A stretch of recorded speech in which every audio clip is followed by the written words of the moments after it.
My name is Roger Isaacs, and I have spent 45 years in the public relations business, so I'm not a Hebrew scholar, but I spent another equivalent 40 years parallel to that working on a book in the biblical area. The book propounds a theory which attempts to reinterpret certain phenomenon which are described in the Bible, in the Hebrew Bible, in terms of modern physics and chemistry. It discusses certain laws, actions, reactions in terms of the people living in biblical times and relative to those laws. To be specific, in Exodus, Leviticus, Numbers, and some of the following books, there's mention of various objects used by the Israelite high priests from the time Moses and the Israelites fled Egypt to go into Canaan to the reign of King David. And those objects include two stones called the Edut that Moses was said to have brought down from Mount Sinai after receiving the laws from the Lord. According to the Bible, the Lord commanded Moses to make a box or ark to house those stones. On top of the ark, there were two cherubim, and there are a lot of theories about what the cherubim were, what they looked like, but nothing's really known about them or what they were for.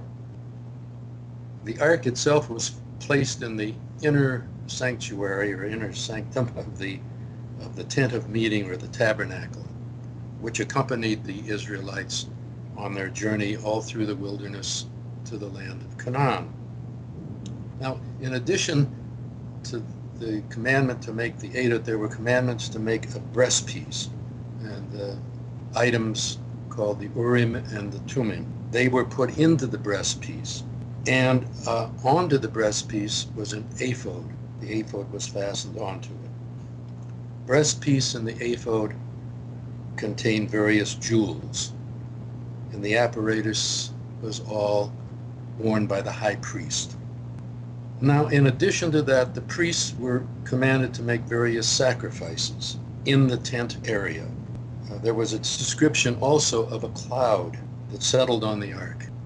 And that cloud settled there whenever there was communication between man and God. Much later, it covered the ark, that is, the cloud did, when it was installed in King Solomon's temple.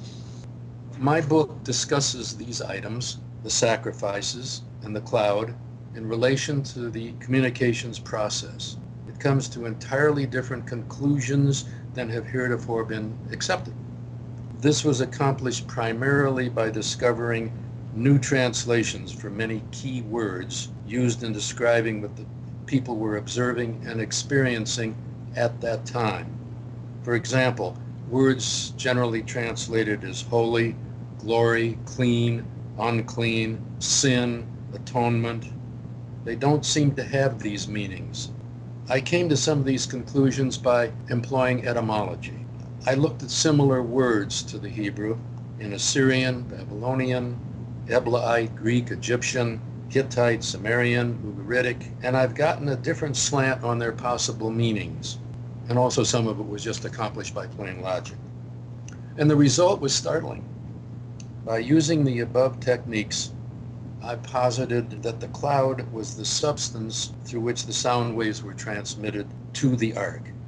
The ark then acted somewhat as a radio receiver. The cherubim on the ark, I'm saying, acted as an antenna. I'll also explain how and why this cloud was extremely dangerous. Remarkably, when it touched unprotected people, the resulting reaction was exactly the same as radioactive burn, which is translated in the Bible as plague of leprosy. Also, I'll show how the sacrifices and other materials acted as a protection against that danger. Therefore, they had a chemical purpose, not one of expiation. I've discussed this theory in detail in the book. Each object and process is examined in light of the new translations. And then, as in a puzzle, Each chapter fits the pieces of evidence more tightly together until a total picture emerges.